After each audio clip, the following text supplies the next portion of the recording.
With all the filth that's going on in the world these days, especially in the United States, and in the past few months, I feel I should remind everybody, wash your hands, sanitize your hands, sanitize your mind, sanitize your soul often. Take breaks. Don't be so absorbed in the news, things you see, things you read, because it will bring you down. It can. Take time with God, take time with your family, and just enjoy the good things, the blessings that we still have, the freedoms, the liberties. Did you all miss my voice? Did you miss seeing my face on this camera? Did you miss the Lion Tribe wonderful background, my beautiful, beautiful, peaceful wall of nuns that is much less scary than, of course, a wall of inanimate objects called guns, the pew-pew objects? I'm rambling. Let's get this started, folks. The wicked flee when no man pursueth, but the righteous are bold as a lion.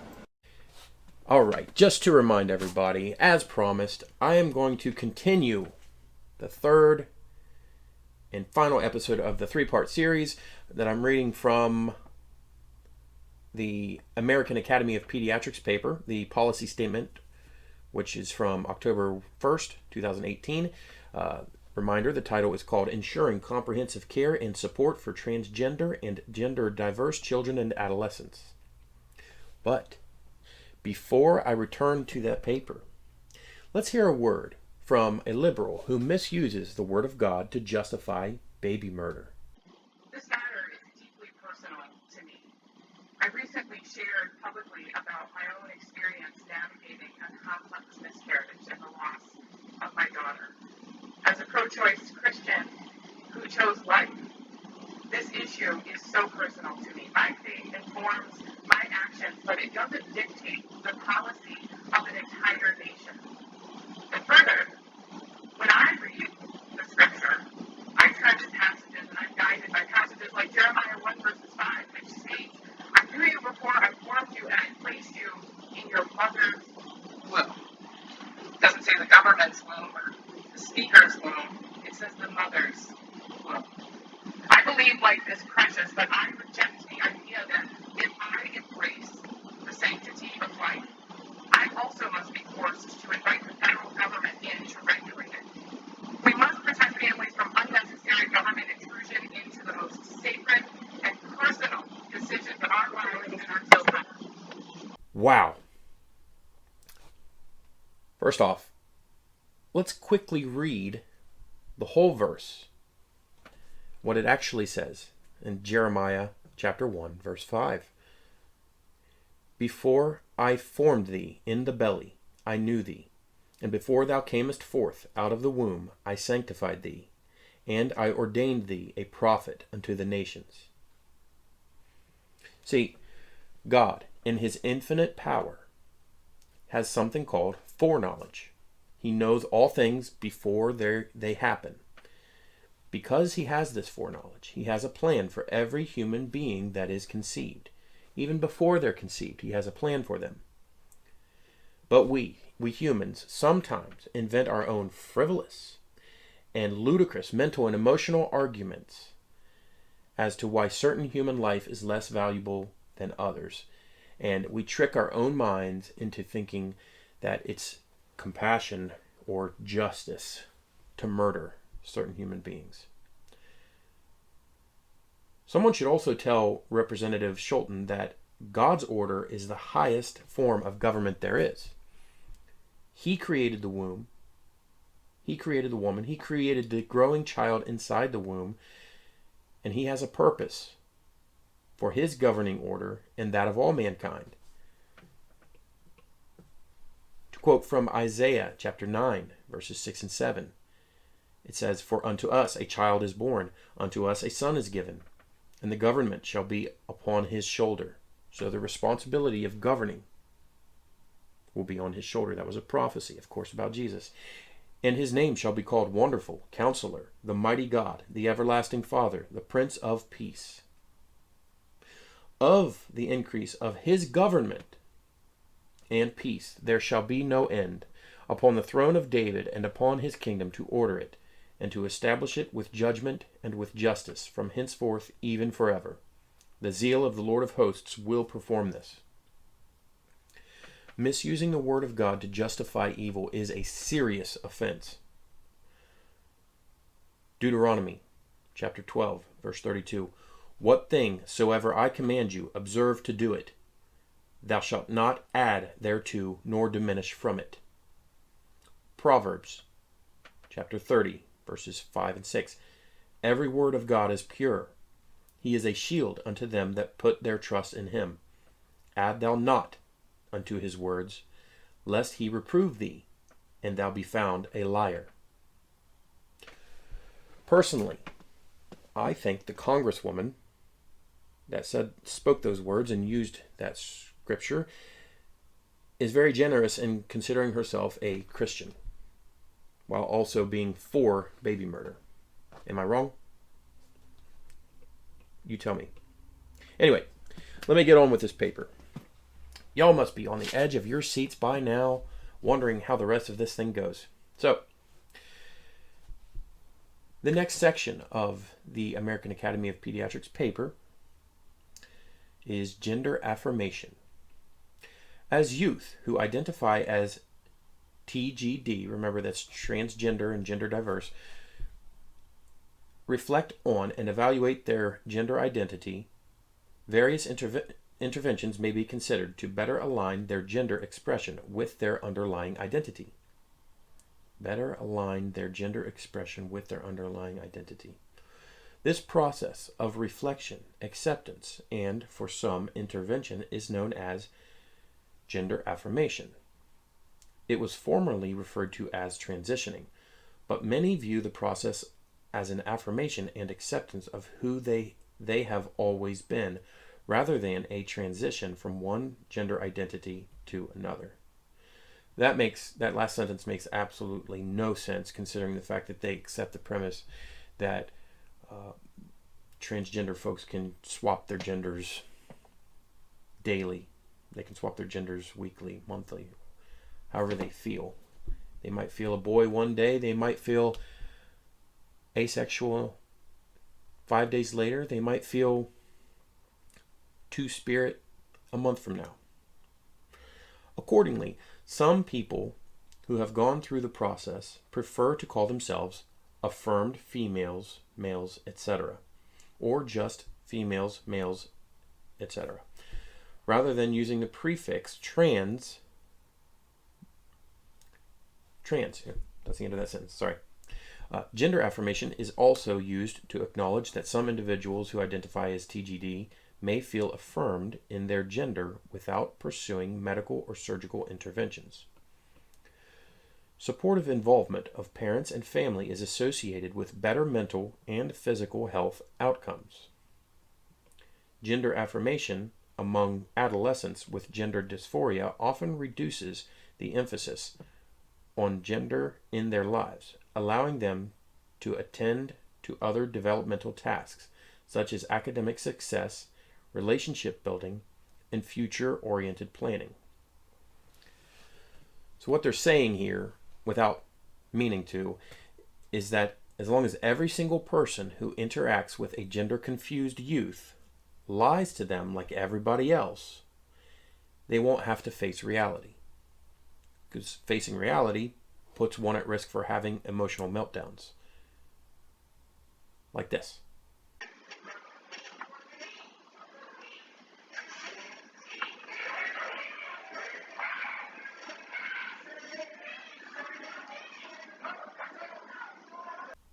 Now, we wouldn't want people to have emotional meltdowns, so of course they want us to be in on the lies.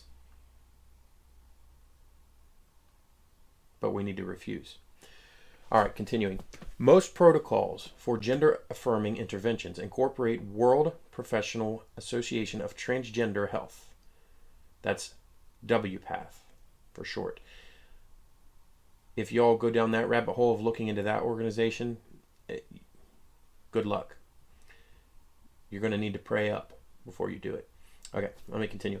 So WPATH and Endocrine Society recommendations include some of the following elements. Social affirmation. This is a reversible intervention in which children and adolescents express partially or completely in their asserted gender identity by adapting hairstyle, clothing, pronouns, name, etc. Now, it's a downright lie to say that social affirmation is reversible.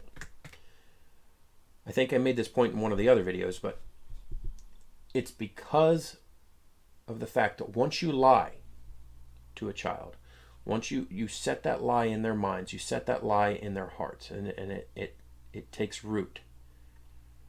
You lie to them repeatedly about their identity. You can never take back those lies. You can't rewind time and fix the lies. You can try to repair it a little bit, repair the damage done, but you can't reverse it. So it's a lie to say that these social affirmations are reversible.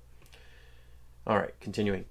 Children who identify as transgender and socially affirm and are supported in their asserted gender show no increase in depression and only minimal increases in anxiety. Seems like a bold claim there. Compared with age-matched averages. Social affirmation can be complicated given the wide range of social interactions children have. Extended families, peers, school, community, etc. There is little guidance on the best approach.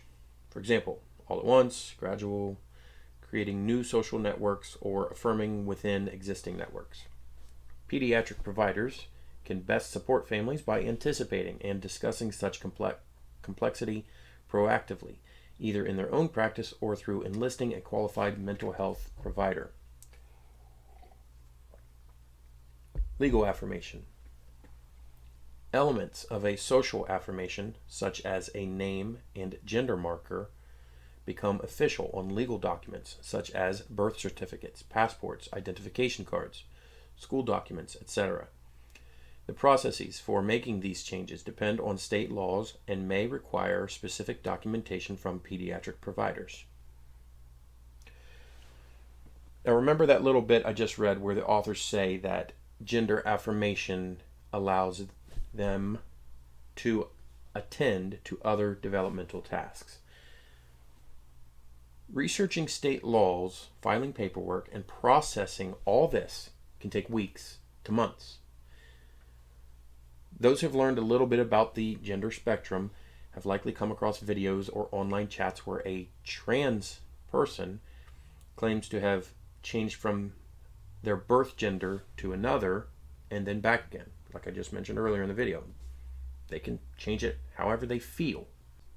How is it going to allow them to attend to other developmental tasks? I don't think it's going to save them any time. I think it's going to involve far too much time and do the opposite. It's going to hurt development in their lives. Continuing the paper. Medical affirmation. This is the process of using cross-sex hormones to allow adolescents who have initiated puberty to develop secondary sex characteristics of the opposite biological sex. Opposite Day is the one day of the year when you get to act different. Some changes are partially reversible if hormones are stopped, but others become irreversible once they are fully developed. And I talked about that in the last video, like irreversible changes like sterility, smaller genitalia, or breast development. What could go wrong? All right, surgical affirmation. Surgical approaches may be used to feminize or masculinize features, such as hair distribution, chest, or genitalia, and may include removal of internal organs, such as ovaries or the uterus, affecting fertility. These changes are irreversible, they say, although Current protocols typically reserve surgical interventions for adults. This is important. They are admitting this. They are occasionally pursued during adolescence. The AAP admitted this in 2018, and this stuff has been happening for years. They admit that they are doing these affirming surgeries on some minors, folks. They are mutilating children. Why are these people allowed to walk free? Why are we letting these evil doctors and scientists to roam our streets, to continue to practice? We've got to put a stop to this, folks. We've got to protest. We've got to be on the phone, be on our emails, pressuring legislators, telling them, make this illegal in our home states. All right, let me continue there. Let me reverse a little. They are occasionally pursued during adolescence on a case-by-case basis, considering the necessity and benefit to the adolescent's overall health, and often including multidisciplinary input from medical, mental health, and surgical providers, as well as from the adolescent and family. For some youth who identify as TGD, whose natal gender is female, menstruation, breakthrough bleeding, and dysmenorrhea can lead to significant distress before or during gender affirmation. The American College of Obstetrics and Gynecology suggests that although limited data are available to outline management, menstruation can be managed without exogenous estrogens by using a progesterone-only pill, a medroxyprogesterone acetate shot, or a progesterone-containing intrauterine or implantable device. If estrogen can be tolerated, oral contraceptives that contain both progesterone and estrogen are more effective at suppressing menses. The Endocrine Society. See, all these societies have been intertwining and planning this crap for years. They're all in on it. I don't know if there's a single medical society that hasn't gotten their grubby little hands in on this, the money involved in all this stuff. The Endocrine Society guidelines also suggest that gonadotropin releasing hormones can be used for menstrual suppression before the anticipated initiation of testosterone, or in combination with testosterone for breakthrough bleeding, which it says enables phenotype masculinization at a lower dose than if testosterone is used alone. Masculinizing hormones in natal female patients may lead to a cessation of menses, but unplanned pregnancies have been reported, which emphasizes the need for ongoing contraceptive counseling with youth who identify as TGD. Health disparities. In addition to societal changes, youth who identify as TGD face several barriers within the healthcare system, especially regarding access to care. In 2015, a focus group of youth who identified as transgender in Seattle, Washington, revealed 4 problematic areas related to healthcare. Safety issues, including the lack of safe clinical environments and fear of discrimination by providers. Poor access to physical health services, including testing for sexually transmitted infections, inadequate resources to address mental health concerns, and lack of continuity with providers. This study reveals the obstacles many youth who identify as TGD face in accessing essential services, including the limited supply of appropriately trained medical and psychological providers, fertility options, and insurance coverage denials for gender-related treatments.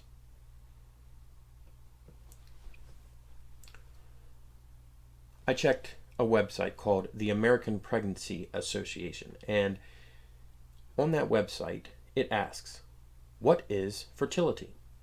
Simply put, fertility is the natural capability to conceive or induce conception. Infertility is a condition of the reproductive system that prevents the conception of children. It affects approximately 10 to 15% of couples throughout the United States. Now, I read that definition because the AAP used the phrase fertility options. What options are you giving them? What options could you even be referring to when you are practically erasing their chances of fertility? As I just read from the American Pregnancy Association, it says fertility is the natural capability to conceive or induce conception. It's natural to be able to do that. Another quote from that website, they say, conception and pregnancy are complicated processes that depend upon a number of factors, including the production of healthy sperm by the man, healthy eggs produced by the woman. Only men produce sperm, only women produce eggs, folks. All right, let me finish the last sentence in that section. Insurance denials for services related to the care of patients who identify as TGD are a significant barrier. Oh my goodness, heaven forbid that we stop them from transitioning by telling them no, we won't pay for services that you don't actually need. It should be a barrier. The idea of medical insurance is to pay for something that is medically necessary to improve the health and wellness of a human being. Transgender care is not medically necessary. It's not medically indicated to give male hormones to a female. It's not. There's no indication. And insurance should always refuse to pay for crap like that. So not only is it not necessary, it almost always leads to worsening of mental and physical health issues. So thank you to all medical insurance agencies that refuse to pay for these services. Keep doing that good work. We've got to bind together, folks, and give this population tough love. Give our lawmakers tough love and say, no, we're not doing it. We're not accepting it. We're not paying for it. It should not, especially not be coming out of taxpayer expense at all. Anyways, again, thank you, medical insurance companies. You may actually be playing a small role in protecting these folks, if you really think about it. All right, continuing the paper. Although the Office for Civil Rights of the U.S. Department of Health and Human Services explicitly stated in 2012 that the non-discrimination provision in the Patient Protection and Affordable Care Act, of course it's in there, it includes people who identify as gender diverse. Insurance claims for gender affirmation, particularly among youth who identify as TGD, are frequently denied. In one study, it was found that approximately 25% of individuals who identified as transgender were denied insurance coverage because of being transgender. All right, number one, I doubt they were denied coverage for all of their care just because they called themselves transgender. Likely, insurance was refusing to cover the cost of estrogen being given to boys, for example, or breasts being hacked off of girls. Number two, the second point I wanted to make about that, 25% is far too low of a number. You know, please, insurance agencies, deny more of this nonsense. Aetna, Unicare, United Healthcare, Blue Cross Blue Shield. I urge you, please. That's a rookie number. Deny those treatments at 100%. All right, continuing. The burden of covering medical expenses that are not covered by insurance can be financially devastating. And even when expenses are covered, families describe high levels of stress in navigating and submitting claims appropriately. It should be difficult to submit those types of claims. Submitting claims for something that's not medically indicated is bordering on fraud, especially if healthcare providers are rearranging wording in patient charts to reflect conditions that patients don't actually have. See some of my videos about West Virginia University's gender clinic doctors. Fraudulence is lying.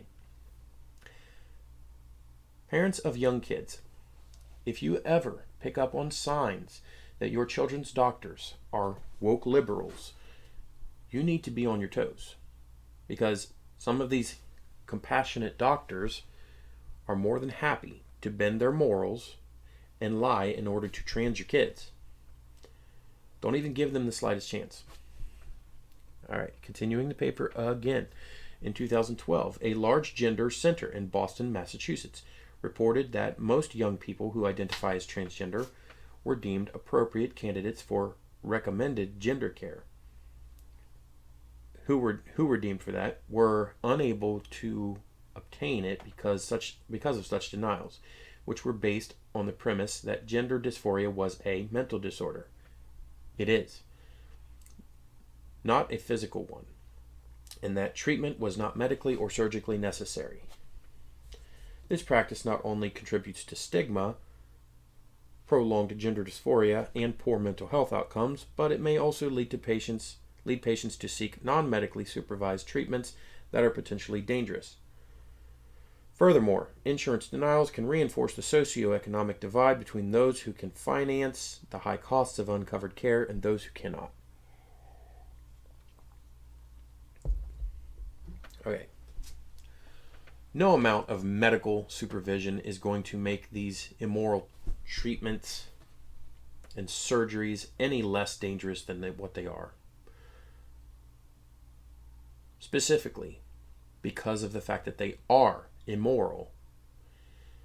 That's the reason why it's not going to make them any safer. It's ugly to deceive patients, especially children. It's ugly to deceive the parents of children and claim that trans your kids or they'll die are the only options that they have. Transing kids is evil. Whether it's done in a dive bar with a surgeon hired off the black market, or whether it's done in the most pristine medical facility that money can buy. It's pure evil. All right. The transgender youth group in Seattle likely reflected the larger TGD population when they described how obstacles adversely affect self-esteem and contribute to the perception that they are undervalued by society and the healthcare system. Professional medical associations, including the AAP, are increasingly calling for equity in healthcare provisions regardless of gender identity or expression.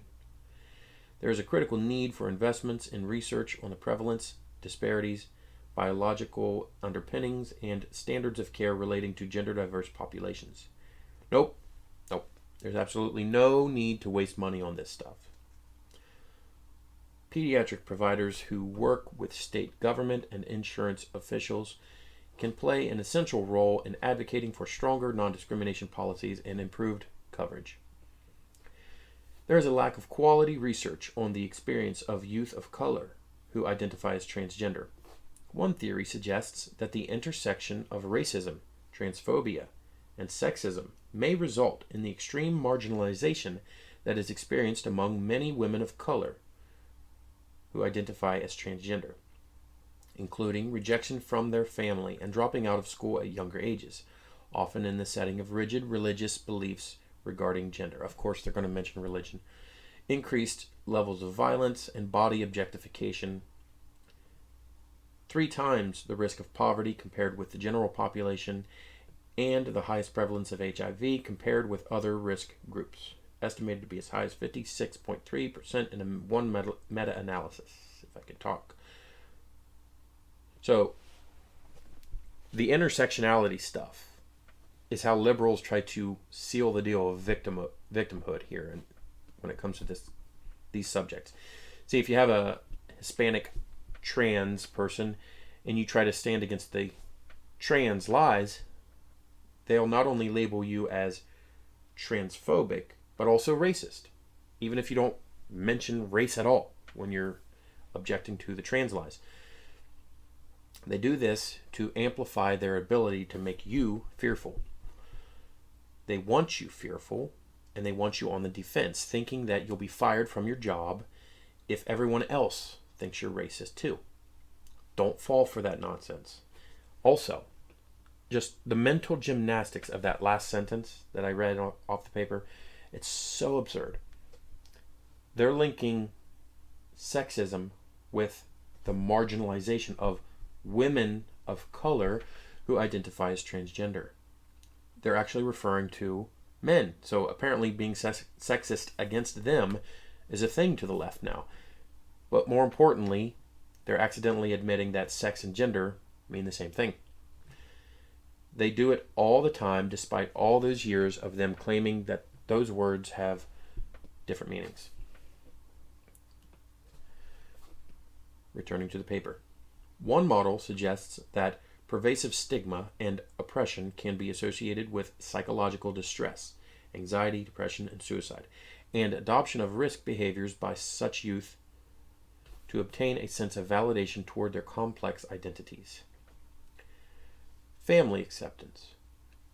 Research increasingly suggests that familial acceptance or rejection ultimately has little influence on the gender identity of youth. However, it may profoundly affect young people's ability to openly discuss or disclose concerns about their identity. Suppressing such concerns can affect mental health. Families often find it hard to understand and accept their child's gender diverse traits because of personal beliefs, social pressure, and stigma. See, there's a pesky little thing that liberals do with this subject. They treat parents of children as if they were just born yesterday. As if all parents in the world are just naive and they have no life experience and are just a bunch of numbskulls. They want parents to think of themselves that way, so that every time a liberal physician speaks about transgenderism, the parents just stand there in awe of how genius it is. They also want both the children and their own parents to feel alien to each other, despite the fact that parents understand their children far better than any doctor, psychiatrist, or professor. Back to the paper again. Legitimate fears may exist for their child's welfare, safety, and acceptance that pediatric providers need to appreciate and address. Families can be encouraged to communicate their concerns and questions. Unacknowledged concerns can contribute to shame and hesitation in regard to offering support and understanding, which is essential for the child's self-esteem, social involvement, and overall health as TGD. Some caution has been expressed that unquestioning acceptance per se may not best serve questioning youth or their families. Instead, psychological evidence suggests that the most benefit comes when family members and youth are supported and encouraged to engage in reflective perspective taking and validate their own and others' thoughts and feelings despite divergent views. In this regard, suicide attempt rates among 433 adolescents in Ontario who identified as trans were 4% among those with strongly supportive parents and as high as 60% as those whose parents were not supportive. But wait a minute, earlier in the paper I thought you said acceptance from family members didn't make that big of a difference. Adolescents who identify as transgender and endorse at least one supportive person in their life report significantly less distress than those who only experience rejection. In communities with high levels of support, it was found that non-supportive families tended to increase their support over time, leading to dramatic improvement in mental health outcomes among their children who identified as transgender. So here we are again with the claim of trans your kids or they'll die, followed by but all they need is just one person to affirm their true selves. Then they'll be safer. Then they go with, it's better to have the whole neighborhood in on this so the non-affirming parents feel ostracized until they cave. Parents, even if your entire adult neighborhood, even if everyone on your block is convinced that 2 + 2 = 5, you need to make a point that you have the ultimate say in what goes in your children's ears, what is taught to them. Pediatric providers can create a safe environment for parents and families to better understand and listen to the needs of their children while receiving reassurance and education. It is often appropriate to assist the child in understanding the parent's concerns as well.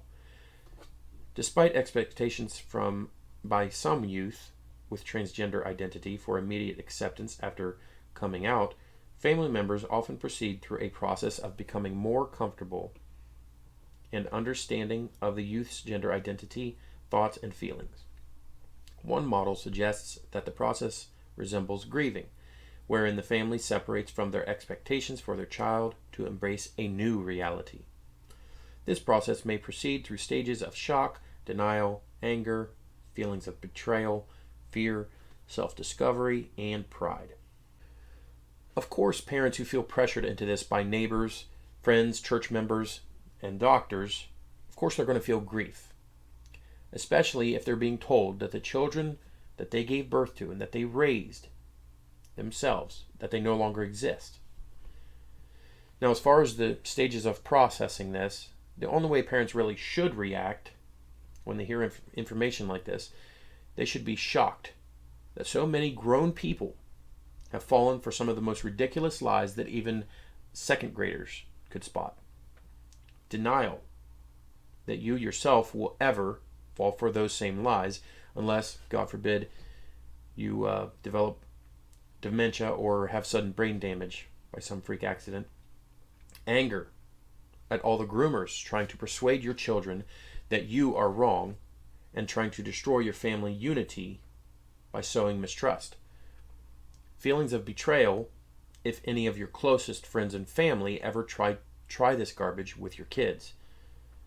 Fear that any of them meaning the adults in the lives of your children, try to seek time alone with your kids. Self-discovery, when you realize that you are physically, metaphorically, and or legally capable of knocking sense into adults who might try the safe space secret keeping with your kids. And, of course, pride after the fact that your kid remains grounded in this reality and not the nightmarish fairy tale that liberals want for them. Continuing, the amount of time spent in any of these stages and the overall pace varies widely.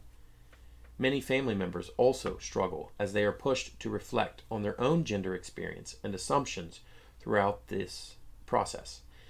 In some situations, youth who identify as TGD may be at risk for internalizing the difficult emotions that family members may be experiencing.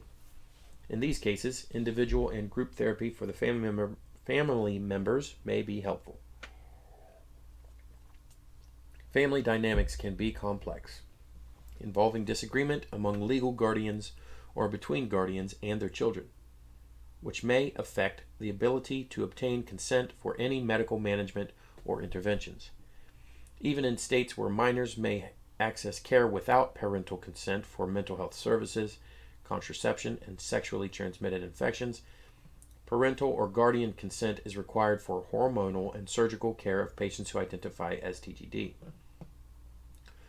Some families may take issue with providers who address gender concerns or offer gender-affirming care. In rare cases, a family may deny access to care that raises concerns about the youth's welfare and safety. In those cases, additional legal or ethical support may be useful to consider. So, literally, they're recommending that these doctors and nurses should consider legal action against parents who want to protect their children from the transgender care that they want to offer. In such rare situations, pediatric providers may want to familiarize themselves with relevant local consent laws and maintain their primary responsibility for the welfare of the child.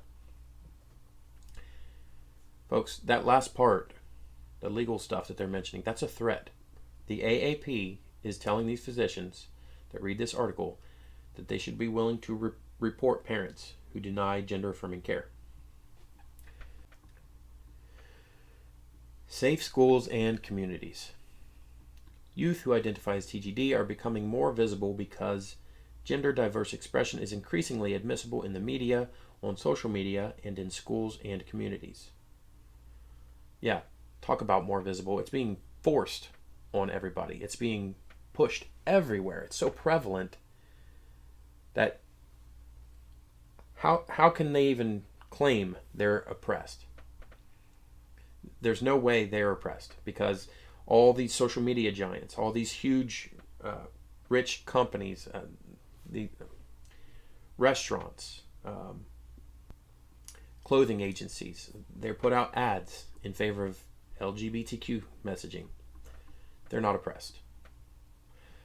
Regardless of whether a youth with a gender diverse identity ultimately identifies as transgender, challenges exist in nearly every social context, from lack of understanding to outright rejection, isolation, discrimination, and victimization.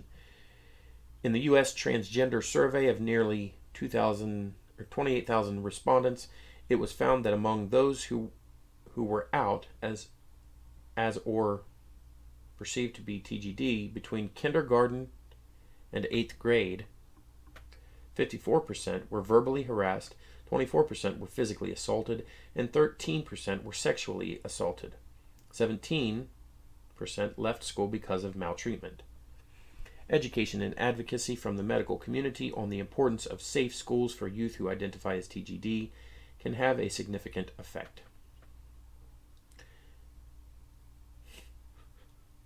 The fact that they said that this survey, this U.S. Transgender Survey, surveying 28,000 respondents, they're saying these TGD youth between kindergarten and 8th grade.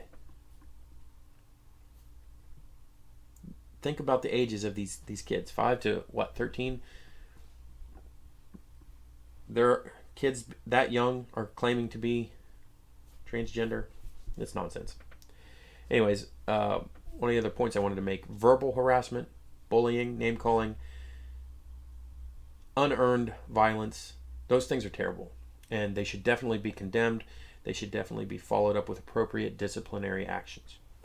No matter what a child calls him or herself, they do deserve to feel safe. All right. At the time of this writing, only 18 states and the District of Columbia had laws that prohibited discrimination based on gender expression when it comes to employment, housing, public accommodations, and insurance benefits. So that entire sentence in itself is loaded with information that could be unpacked, because these words and phrases carry drastically different meanings depending on who you ask. I don't think I'm going to delve into that one. Over 200 U.S. cities have such legislation. In addition to basic protections, many youth who identify as TGD also have to navigate legal obstacles when it comes to legally changing their name and or gender marker. In addition to advocating and working with policymakers to promote equal protections for youth who identify as TGD, pediatric providers can play an important role by developing a familiarity with local laws and organizations that provide social work and legal assistance to youth who identify as TGD and their families. School environments play a significant role in the social and emotional development of children. Every child has a right to feel safe and respected at school. That I fully agree with. But for youth who identify as TGD, this can be challenging. Nearly every aspect of school life may present safety concerns and require negotiations regarding their gender expression, including name/pronoun use of bathrooms and locker rooms, sports teams, dances and activities, overnight activities, and even peer groups. Conflicts in any of these areas can quickly escalate beyond the school's control to larger debates among the community and even on a national stage. No negotiation is even required if people would just grow spines and stand up for what's true. Denouncing transgender lies isn't hard, but backlash that you might get is the interesting part. It is unconstitutional to force school employees to call students by their preferred pronouns. It's not discriminatory to adhere to a student's birth name and gender. Let's get that straight. It's not. And again, it's unconstitutional to force people to use pronouns that they don't believe in, that they don't agree with. That's compelled speech. It's also just plain stupid and dangerous to have boys and girls using the same bathrooms, locker rooms, dorms, and competing with each other in contact sports. Bizarro world, folks. The formerly known Gay, Lesbian, and Straight Education Network, GLSEN, and advocacy organization for youth who identify as LGBTQ conducts an annual national survey to measure LGBTQ well-being in the U.S. schools. In 2015, students who identified as LGBTQ reported high rates of being discouraged from participation in extracurricular activities. 1 in 5 students who identified as LGBTQ reported being hindered from forming or participating in a club to support lesbian, gay, bisexual, or transgender students. For example, Gay Straight Alliance, now often referred to as Genders and Sexualities Alliance. Despite such clubs at schools being associated with decreased reports of negative remarks about sexual orientation or gender expression, increased feelings of safety and connectedness at school, and lower levels of victimization. In addition, greater than 20% of students who identify as LGBTQ reported being blocked from writing about LGBTQ issues in school yearbooks or school newspapers, or being prevented or discouraged by coaches and school staff from participating in sports because of their sexual orientation or gender expression. One strategy to prevent conflict is to proactively support policies and protections that promote inclusion and safety of all students. Folks, you can't both include male in female-only spaces or sports and promote safety of all students simultaneously. By forcing males into female-only spaces, you're only sacrificing the safety of girls and young women. It's disgusting that our society is even debating this. All right. However, such policies are far from consistent across districts. In 2015, GLSEN found that 43% of children who identified as LGBTQ reported feeling unsafe at school because of their gender expression. But only 6% reported that their school had official policies to support youth who identified as TGD, and only 11% reported that their school's anti-bullying policies had specific protections for gender expression. Consequently, more than half of the students who identify as transgender in the study were prevented from using the bathroom, names, or pronouns that aligned with their asserted gender at school. A lack of explicit policies that protected youth who identified as TGD were associated with increased reported victimization, with more than half of students who identify as LGBTQ reporting verbal harassment because of their gender expression. Some of those points here don't make a lick of sense. The claim is that if schools don't do what kids demand, the kids will experience more victimization and verbal harassment. My question is, how? Are teachers and students pointing and laughing at them? Are other students going, ha ha ha ha, the teacher won't call you sir, or won't call you ma'am, like you're asking. Like, seriously, like, is that like, that's the mental picture I'm getting when I read that? Like, are other students, like, if a boy says he wants to be called Jane when his real name is Jimothy, are other students going, ha ha ha, Mr. Jones won't call you Jane. That's so funny. Like, seriously? I don't believe that. Or maybe this is a reality. Do they get made fun of more when they dress according to their actual gender? No. I don't think they get made fun of more. I think they get made fun of more when they dress like the opposite gender, which is what they're wanting to do.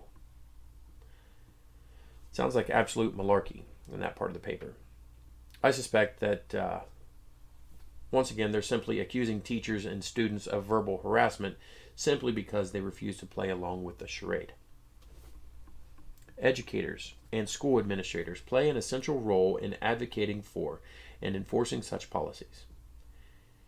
GLSEN found that when students recognized actions to reduce gender-based harassment, both students who identified as transgender and cisgender reported a greater connection to staff and feelings of safety. In another study, schools were open to education regarding gender diversity and were willing to implement policies when they were supported by external agencies, such as medical professionals. Academic content plays an important role in building a safe school environment as well.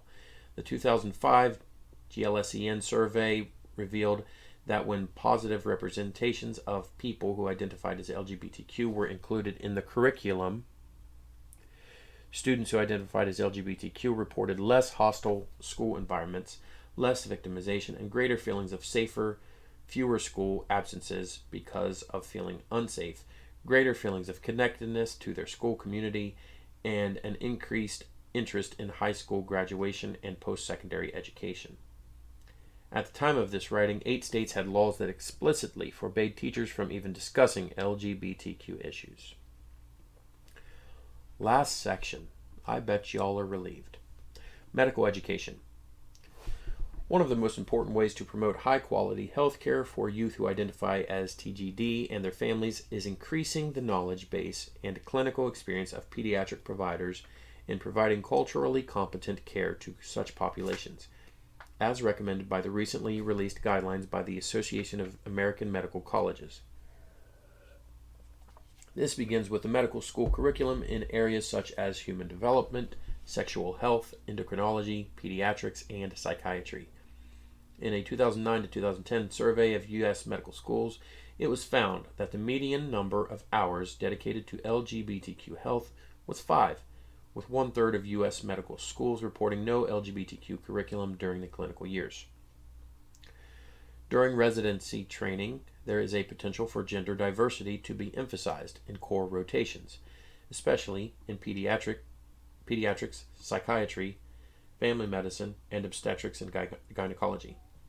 Awareness could be promoted through the inclusion of topics relevant to caring for children who identify as TGD in the list of core competencies published by the American Board of Pediatrics, certifying examinations, and relevant study materials. Continuing education and maintenance of certification activities can include topics relevant to TGD populations as well. Yes, of course, they want to increase the amount of brainwashed, dumbed-down healthcare providers who can't tell the difference between males and females. The more doctors that believe in the gender spectrum nonsense, the more confusion they can foist on the younger generations. There are a few more points towards the end of the paper, but I've certainly had enough of this paper, folks, and I'm sure you have too.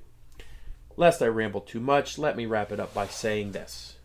The Lion Tribe is a rally cry calling for the protection of children. We need you in this fight. We need all hands on deck to save and preserve the unborn, the born, the orphans, the trafficked, and the deceived. I could use your support. Let's be honest. This fancy gear doesn't come cheap. Sitting in front of this camera takes time, takes effort, takes energy. Please visit the Lion Tribe website at theliontribe.org. There's a donate button. If you would like to support me, please do. I have some projects in mind, some very fun ideas that I would really like to carry out. I need your help. I need a boost in numbers. I need more people joining me in the Lion Tribe efforts. Join this tribe, folks. We need folks to be bold as lions.